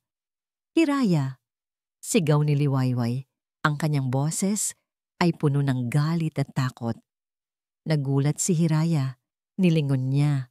Nakita niya si Liwayway kasama si Ligaya na may benda pa sa tagiliran at ang ilan sa mga matatandang lalaki na kaibigan ni Mateo. "Liwayway? Ligaya, paano kayo nakatakas?" Sigaw ni Hiraya. Ang kanyang muka ay puno ng pagkabigla. "Hindi kami makakatakas sa katotohanan, Hiraya," sabi ni Liwayway. Itinaas ang telepono ni Hiraya. "Narinig ko ang lahat. Ang plano mong patayin si Sinag. Ang lahat ng kasamaan mo." Biglang sumugod si Hiraya kay Liwayway. Pilit na aagawin ang telepono. Ngunit mabilis siyang hinarang ni Sinag. "Huwag kang lumapit sa kanya," sigaw ni Sinag. Itulak si Hiraya. Nagkaroon ng isang matinding pakikipagtunggali. Sinubukan ni Hiraya na barilin si Sinag, ngunit mabilis itong nakailag. Ang mga kasama ni Liwayway ay sumugod din. Pilit na pipigilan si Hiraya. "Bitawan ninyo ako," sigaw ni Hiraya. Pilit na lalaban. Ngunit nagkaisa na sila. Si Sinag, Liwayway, Ligaya at ang mga kaibigan ni Mateo. Ang kanilang lakas ay hindi kumpara sa lakas ni Hiraya. Sa gitna ng kaguluhan, narinig ni Liwayway ang boses ni Don Luntian sa recording. "Ang plano mong patayin si Sinag. Ang Project Golden Wheel." Napansin ni Hiraya ang pagkakataon. Isang sandali ng pagkalito. Sinubukan niyang tumakas, ngunit nahuli siya ni Sinag. Isang malakas na suntok ang lumapat sa kanyang mukha. Nawalan siya ng malay. Hingal na hingal si Sinag at Liwayway. Nagkatitigan sila. Ang sakit, ang galit, ang pagdududa, ang lahat ay nawala na. Ang tanging natitira ay ang pagmamahal at pag-unawa. "Sinag," bulong ni Liwayway. "Liwayway," sagot ni Sinag. Hinawakan ng kanyang kamay. Patawarin mo ako. Wala kang kasalanan, sabi ni Liwayway. Ang kanyang mga mata ay puno ng luha. Ako ang humingi ng tawad. Hinawakan ni Sinag ang kamay ni Liwayway ng mahigpit. Tapusin na natin ito.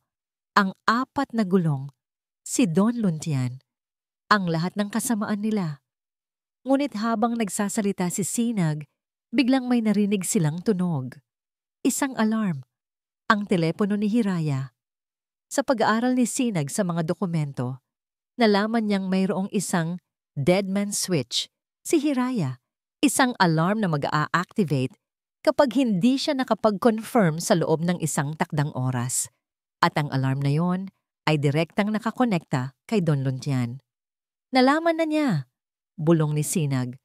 Ang kanyang muka ay seryoso. Nalaman na ni Papa ang lahat at alam niyang tayo ang nasa likod nito. Ang tunog ng alarm mula sa telepono ni Hiraya ay umalingaw-ngaw sa lumang bodega. Sumisira sa katahimikan ng tagumpay nila laban sa traidor na pinsan. Napatingin si Sinag kay Liwayway. Ang kanyang mga mata ay puno ng pag-aalala. Alam niyang ito na ang hudyat. Nalaman na ni Don Luntian ang lahat. Ang laban ay magsisimula na at sa pagkakataong ito, hindi na ito tungkol sa mga lihim kundi sa isang direktang paghaharap. Nalaman na niya, bulong ni Sinag, ang kanyang mukha ay seryoso. At alam niyang tayo ang nasa likod nito. Kailangan nating kumilos ng mabilis, sabi ni Liwayway. Ang kanyang boses ay matatag. Kailangan nating ipaalam sa publiko ang lahat ng nalalaman natin. Kung hindi, patatahimikin niya tayo. Nagtama ang kanilang mga mata. Ang pagdududa, ang sakit, ang lahat ng pait na bumalot sa kanila ay napalitan ng isang malalim na pag-unawa at pagkakaisa. Ngayon, sila ay magkasama.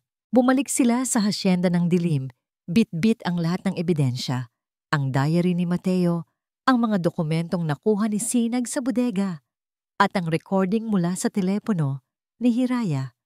Nagtipon sila sa isang lihim na silid sa hasyenda, kasama si Ligaya at ang mga matatandang kaibigan ni Mateo, na ngayon ay handa ng magsalita at tumulong.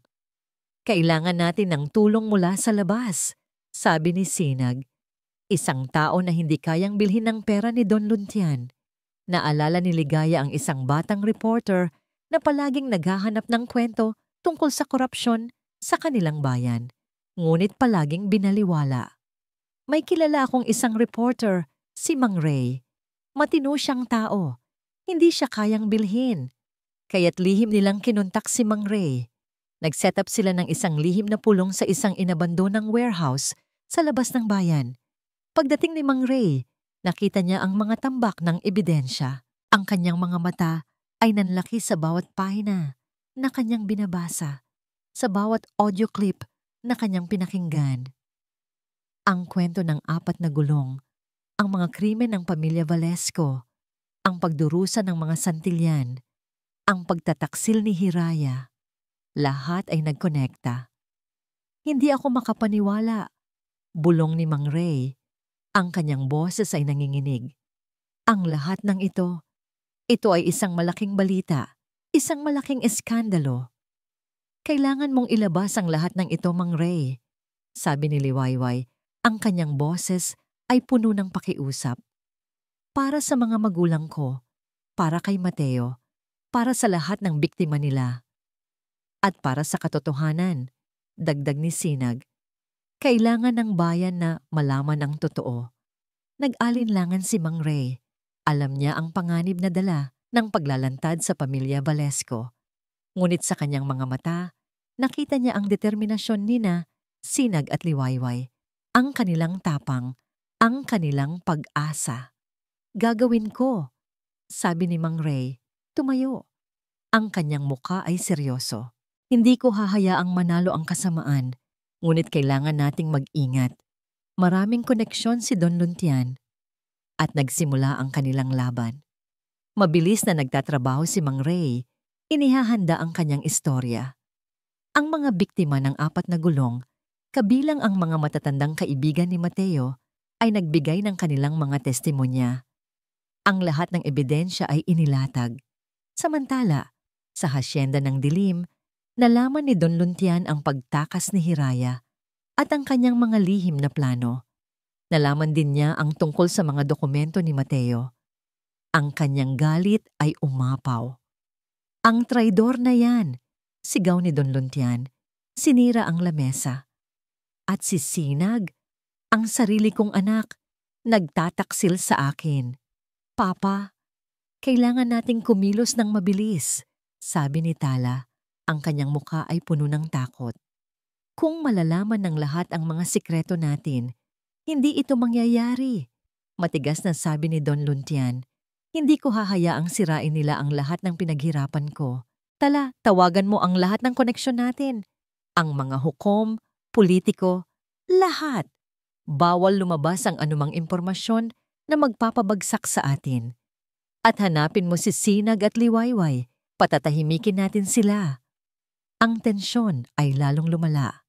Sa isang tabi, sina Sinag at Liwayway ay abala sa paglalatag ng katotohanan. Sa kabilang tabi, si Don Luntian ay abala sa paggamit ng kanyang kapangyarihan at pera upang bawiin ang lahat. Dumating ang oras. Ang unang pahayagan ay inilabas. Ang headline ay malaki at nakakagulat. Ang lihim na imperyo ng mga Valesco, mga krimen sa likod ng kadakilaan. Ang buong bayan ay nagulat. Ang mga balita ay mabilis na kumalat. Ang mga tawag ay nagsimulang dumagsa sa mga istasyon ng radyo at telebisyon. Ang mga Valesco, ang pamilyang iginagalang at kinakatakutan, ay unti-unting nalalantad ang kanilang mga lihim. Nakita ni Liwayway ang pahayagan. Ang kanyang mga mata ay puno ng luha ng tuwa at sakit. Sa wakas, ang katotohanan ay lumabas na. Hinawakan niya ang kamay ni Sinag. Ginawa natin, Sinag. Ginawa natin. Ngunit hindi pa tapos ang laban. Habang nagdiriwang sila sa maliit na tagumpay na ito, biglang sumabog ang isang malakas na tunog. Isang malaking pagsabog. Ano yon? Sigaw ng isa sa mga kasama ni Mateo. Mabilis na binuksan ni Mang Ray ang radyo. Ang balita ay umalingaw-ngaw sa kanilang mga tenga, puno ng takot. Isang malakas na pagsabog ang naganap sa gusali ng Bayan ng Payapa Tribune, ang lokal na pahayagan. May mga ulat na maraming nasugatan at namatay. Kabilang narito ang Bayan ng Payapa Tribune reporter na si Mang Ray. Nanlamig ang dugo ni Sinag at Liwayway. Ang kanilang mga mata ay nagtagpo, puno ng takot. Ang kanilang maliit na tagumpay ay naging isang malaking trahedya. Alam nilang ito ang gawa ni Don Luntian. At ito ay isang babala. Ang balita ng pagsabog sa gusali ng Bayan ng Payapa Tribune at ang pagkamatay ni Mang Ray ay parang yelo na bumalot sa buong katawan ni Liwayway. Ang kanilang maliit na tagumpay ay agad na naging abo at ang pag-asa ay tila unti-unting lumalabo. Ngunit sa gitna ng matinding sakit at takot, isang apoy ang nagsimulang magliyab sa kanyang kalooban. Ang apoy ng galit at determinasyon. Hindi niya hahayaang mamatay si Mang Ray nang walang katarungan. Nanginginig ang kanyang mga kamay habang hawak ang kamay ni Sinag. Ang kanyang mga mata ay puno ng luha, ngunit matatag. Hindi tayo susuko, Sinag. Hindi natin hahayaang manalo sila. Tumango si Sinag. Ang kanyang mukha ay seryoso at puno ng determinasyon. Hinding-hindi. Ito na ang laban. Ang huling laban. Sa kabila ng trahedya, ang balita ng pagsabog at ang pagkamatay ni Mang Ray ay lalong nagpakalat ng impormasyon tungkol sa 4 na gulong. Ang mga tao ay nagalit. Ang mga biktima ay nagtipon. Ang komunidad ay nagkaisa laban sa pamilya Valesco. Naging mas malaki ang suporta ni Sinag at Liwayway. Ngayon, hindi na sila nag-iisa. Ngunit si Don Luntian ay hindi basta-basta susuko. Ang pagsabog ay isang malinaw na babala. Isang pagpapakita ng kanyang walang awang kapangyarihan. At may isa pa siyang trump card. Isang araw matapos ang pagsabog, nakatanggap si Sinag ng isang tawag, isang boses na puno ng lamig, ang umalingaw-ngaw sa kabilang linya. Sinag, kung ayaw mong may mangyaring masama sa iyong kaibigan, pumunta kayo sa hasyenda ng dilim. Kayong dalawa, ngayon. Ang boses ay mula kay Don Luntian at alam na ni Sinag kung sino ang tinutukoy nito, si Ligaya. Nakuha nila si Ligaya. Bulong ni Sinag. Ang kanyang muka ay puting-puti. Nanlamig ang buong katawan ni Liwayway. Hindi! Kailangan nating iligtas si Ligaya. Alam kong gusto niyang saktan tayo, Liwayway, sabi ni Sinag. Ito ay isang bitag. Ngunit hindi natin pwedeng iwanan si Ligaya. Matigas na sabi ni Liwayway. Siya ang nagtiwala sa atin. Siya ang nagturo sa atin ng katotohanan. Kailangan nating iligtas siya, Sinag. Kahit ano pa ang mangyari. Nagtama ang kanilang mga mata. Alam nilang mapanganib ang kanilang pupuntahan. Ngunit wala silang pagpipilian. Ang pagmamahal nila sa isa't isa, ang kanilang pananampalataya sa hustisya, at ang kanilang pagnanais na protektahan ang kanilang mga kaibigan ay mas malakas kaysa sa kanilang takot. Mabilis silang nagplanong magkasama, kasama ang mga kaibigan ni Mateo na ngayon ay handa ng lumaban para sa kanila. Ang kanilang plano ay simple ngunit mapanganib. Lumusot sa hasyenda ng dilim, iligtas si Ligaya, at pagkatapos ay ilantad si Don Luntian sa buong mundo, kasama ang lahat ng kanyang koneksyon.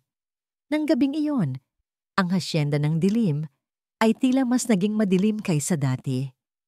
Ang mga ilaw ay bahagyang nakabukas at ang katahimikan ay nagbabanta. Palihim na pumasok sina Sinag at Liwayway sa likod ng mansyon kasama ang mga kaibigan ni Mateo na nagbabantay sa labas. Pumasok sila sa loob, dahan-dahan, maingat. Ang bawat hakbang ay puno ng pangamba. Hanggang sa marating nila ang malaking hall ng mansyon. At doon, nakita nila si Ligaya nakatali sa isang upuan. Ang kanyang bibig ay nakatakip. Si Don Luntian ay nakatayo sa harap niya. Ang kanyang mga mata ay puno ng galit at pananagumpay. Katabi niya si Tala, na may nakakalokong nangiti sa kanyang labi. At sa likod nila, si Hiraya Valesco, na ngayon ay tila napinsala na ang kanyang kaisipan, ngunit may hawak pa ring baril nakatutok sa kanila. Mabutit dumating kayo, mga traidor, sabi ni Don Luntian. Ang kanyang boses ay malamig. Akala niyo ba ay matatalo niyo ako? Hinding-hindi.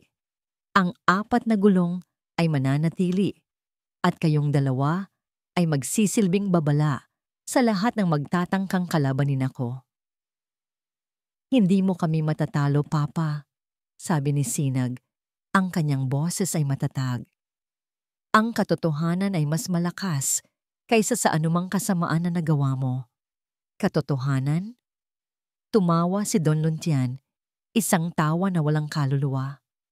Ano ang katotohanan? Ang katotohanan ay ako, ang makapangyarihan, at kayong dalawa ay walang magagawa. Bitawan mo si Ligaya, sigaw ni Liwayway. Bitawan, sabi ni Tala. Tumawa. Hindi. Ngayon, pipili kayo. Ang buhay ng kaibigan ninyo o ang inyong paglaban? Kung susuko kayo at sisiguraduhin na hindi nalalabas ang anumang impormasyon, baka mabuhay pa si Ligaya. Ngunit kung patuloy kayong lalaban, sisiguraduhin naming magsasama-sama kayo sa impyerno. Nagkatitigan sina Sinag at Liwayway. Ang kanilang mga puso ay puno ng sakit. Ang kanilang mga mata ay puno ng determinasyon. Hindi sila susuko. Hindi kami susuko, sabi ni Sinag. Ang kanyang boses ay matatag. At hindi namin kayo hahayaang manalo. Biglang tumakbo si Liwayway patungo kay Ligaya. Pilit nakakalagan ang mga tali. Nagulat si Don Luntian at Tala. Nagpaputok si Hiraya, ngunit mabilis itong nailaga ni Sinag. Nagkaroon ng isang matinding pakikipagtunggali sa loob ng hall. Sumugod si Sinag kay Don Luntian, pilit na aagawin ang baril nito. Lumaban si Tala kay Liwayway, pilit na pipigilan itong iligtas si Ligaya. At si Hiraya, nang ngayon ay tila baliw na sa galit, ay nagpapaputok sa lahat ng direksyon. Ang hall ay naging isang battlefield. Ang mga tunog ng putok ng baril, ang mga sigawan, ang mga basag na bagay. Lumaban sina Sinag at Liwayway ng buong tapang. Hindi sila nagpatalo. Sa gitna ng kaguluhan, nakita ni Liwayway ang isang kutsilyo sa sahig. Mabilis niya itong kinuha at pilit na kinalagan ang tali ni Ligaya. Nang makakalas si Ligaya, tumayo ito at sumigaw. "Magsasama-sama kayo sa kulungan!" Sigaw ni Ligaya sa kabila ng kanyang sakit. Nang makakalas si Ligaya, tumulong siya sa laban. Ngunit sa gitna ng kaguluhan, nakita ni Sinag na kinuha ni Don Luntian ang isang baril mula sa ilalim ng kanyang mesa. Itinutok niya ito kay Liwayway. "Hindi mo kami matatalo!" Sigaw ni Don Luntian. "Mamatay ka, Liwayway Santillan!" Pumikit si Liwayway, naghihintay sa bala. Ngunit isang tunog ng putok ang narinig niya. Hindi sa kanya. Isang hiyaw ng sakit. Minulat niya ang kanyang mga mata. Nakita niya si Don Luntian, nakahandusay sa sahig, may tama ng bala sa balikat. At sa tabi niya, si Hiraya Valesco. Ang kanyang baril ay nakatutok kay Don Luntian. Ang kanyang mga mata ay puno ng galit, hindi na sa kanila, kundi sa kanyang sariling tiyuhin. "Hindi ako papayag," sigaw ni Hiraya. Ang kanyang boses ay baliw. "Hindi ko hahayaang manalo ka, Don Luntian. Ang lahat ay para sa akin. Lahat." Ang tunog ng putok ng baril ay umalingaw-ngaw sa buong hall ng Hacienda ng Dilim. Bumagsak si Don Luntian sa sahig. May tama ng bala sa balikat. Ang kanyang muka ay puno ng sakit at pagkabigla. Ang lahat ay nakatulala. Si Hiraya Valesco, ang kanyang baril ay nakatutok kay Don Luntian. Ang kanyang mga mata ay nanlilisik sa galit at pagkabaliw. "Hindi ako papayag," sigaw ni Hiraya. Ang kanyang boses ay baliw. "Hindi ko hahayaang manalo ka, Don Luntian. Ang lahat ay para sa akin. Lahat!" Isang malakas na tunog ng sirena ang biglang umalingaw-ngaw mula sa labas. Ang pulisya. "Sila na yan!" Sigaw ni Sinag. Ang kanyang mukha ay puno ng pag-asa. Nagulat si Hiraya. Mabilis siyang tumalikod. Pilit na tatakas. Ngunit sa kanyang pagmamadali, nadulas siya sa dugo ni Don Luntian, bumagsak sa sahig at nawalan ng malay. Mabilis na pumasok ang mga pulis sa hall, pinusasan si Don Luntian, si Tala at si Hiraya. Ang lahat ng kanilang mga krimen, ang lahat ng kanilang mga kasamaan ay sa wakas ay nalantad na. Ang 4 na gulong ay gumuho. Nagsimulang manginig si Liwayway. Ang kanyang mga tuhod ay tila bumigay. Niyakap siya ni Sinag ng mahigpit. Tapos na, Liwayway, tapos na ang lahat. Ang sakit, ang takot, ang galit, ang lahat ay tila umalis sa kanyang katawan. Ang tanging natitira ay ang kapayapaan at ang pag-asa. Nagkatitigan sila ni Sinag. Ang kanilang mga mata ay puno ng pagmamahal at pag-unawa. Ang pagbagsak ng 4 na gulong at ang pagkakakulong ng kanyang ama, ni Tala at ni Hiraya, ay hindi madali para kay Sinag. Ang kanyang pamilya, ang pangalan ng Valesco, ay ngayon ay nababalutan ng kahihiyan. Ngunit sa kabila ng sakit, meron siyang kapayapaan. Alam niyang ginawa niya ang tama. Pinili niya ang katotohanan. Pinili niya ang hustisya. At higit sa lahat, pinili niya si Liwayway. Matapos ang lahat ng kaguluhan, marami silang kailangan ayusin. Ang Hacienda ng Dilim, ang mga ari-arian ng Valesco, ang lahat ay kailangan linisin. Ngunit hindi na nila ito ginawa para sa sarili. Ginawa nila ito para sa mga taong biktima ng 4 na gulong. Ibinigay ni Sinag ang lahat ng ilegal na ari-arian ng Valesco sa gobyerno. Ang mga ari-arian na nakuha sa pamamagitan ng krimen ay ibinalik sa mga lehitimong may-ari. At ang mga ari-arian na nakuha ng legal, ngunit konektado sa 4 na gulong, ay ginamit nila upang magtayo ng isang foundation para sa mga biktima ng korupsyon at katiwalian. Si Ligaya, matapos gumaling ay naging aktibo sa foundation. Siya ang naging boses ng mga walang boses, ang pag-asa ng mga nawalan ng pag-asa. Ang kanyang kapatid na si Mateo ay pinarangalan at ang kanyang pangalan ay naging simbolo ng katapangan. Ang buhay ni Liwayway ay nagbago ng malaki. Hindi na siya ang babaeng nagtatago sa dilim, kumakain ng kaning lamig. Siya ay ngayon ay isang babaeng may boses, may dignidad, at may pag-asa. Kasama si Sinag, itinayo nila ang kanilang sariling buhay.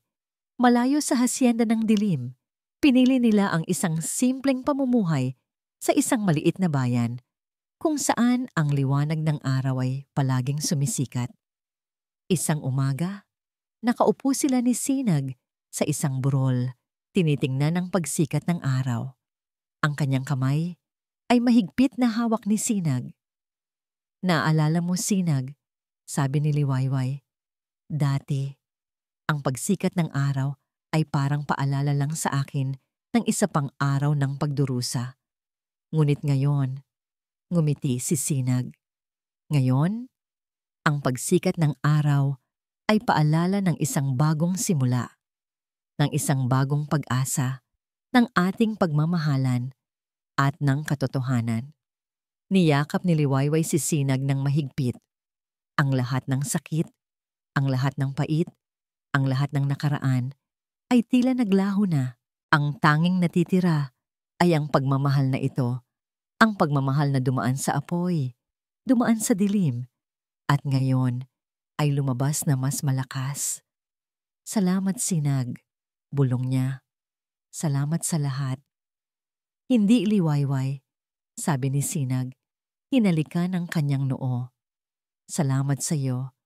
Ikaw ang nagturo sa akin ng tunay na kahulugan ng pamilya, ng karangalan, at ng pagmamahal. Ikaw ang nagdala ng liwanag sa aking madilim na mundo." Ang kanilang mga puso ay puno ng kapayapaan at kaligayahan. Ang kanilang paglalakbay ay hindi naging madali. Puno ito ng sakit, pagdududa, at pagtataksil. Ngunit sa huli, ang pagmamahal ay nagtagumpay. Ang katotohanan ay nanaig, at ang liwanag ay sumikat sa dilim. Sila ay nagsimula ng isang bagong buhay, hindi na nakabalot sa karangyaan at kasinungalingan, kundi sa pagiging totoo at simpleng pagmamahalan. Ang kanilang kwento ay magsisilbing paalala na ang tunay na lakas ay hindi nasa pera o kapangyarihan, kundi sa puso na handang lumaban para sa tama at sa pag-ibig na kayang magpatawad at umunawa. Ang araw ay sumisikat ng buo, nagbibigay ng gintong liwanag sa buong tanawin. Isang bagong araw, isang bagong simula. At dito nagtatapos ang kwento nina Liwayway at Sinag. Maraming salamat po, mga minamahal naming tagapakinig, sa muli ninyong pagbibigay ng oras at puso upang samahan kami sa paglalakbay na ito. Sa bawat kabanata, sa bawat pagsubok na pinagdaanan ni Liwayway at Sinag, ramdam namin ang inyong suporta at pangunawa. Naway ang kwentong ito ay nag-iwan ng isang marka sa inyong mga puso, tulad ng pag-iwan nito ng malalim na bakas sa aming pagsusulat. Hindi madali ang paglikha ng mundong puno ng mga lihim at pagtataksil, ngunit sa huli, ang pag-ibig at katotohanan ang gumabay sa aming panulat. Sa pagtatapos ng kanilang paglalakbay, nais naming ipaalala sa inyo na ang pag-ibig ay hindi lamang tungkol sa romansa. Ito ay tungkol sa katapangan na harapin ang katotohanan, sa lakas na magpatawad, at sa pag-asa na ang liwanag ay palaging mananaig laban sa dilim. Sana po ay nakita ninyo sa kwento nina Liwayway at Sinag ang kapangyarihan ng paninindigan, ang halaga ng bawat desisyon, at ang kahalagahan ng pagmamahal na dumaan sa matinding pagsubok. Ang pagpapatawad, pag-unawa, at ang paglaban para sa katarungan ang tunay na nagpapalaya sa ating mga puso. Napakasarap sa pakiramdam na ibahagi ang likha naming ito sa inyo. Hinihikayat po namin kayong ibahagi ang inyong mga damdamin at salubin. Anong bahagi po ang pinaka-nag-iwan ng impresyon sa inyo? Anong aral po ang inyong natutunan? Mahalaga po sa amin ang bawat komento at opinyon ninyo. Muli, mula sa kaibuturan ng aming puso, maraming salamat po sa inyong walang sawang pagtangkilik. Hanggang sa muli po nating paglalakbay sa mundo ng mga kwentong nagbibigay inspirasyon at nagpapalalim ng ating pananaw sa buhay.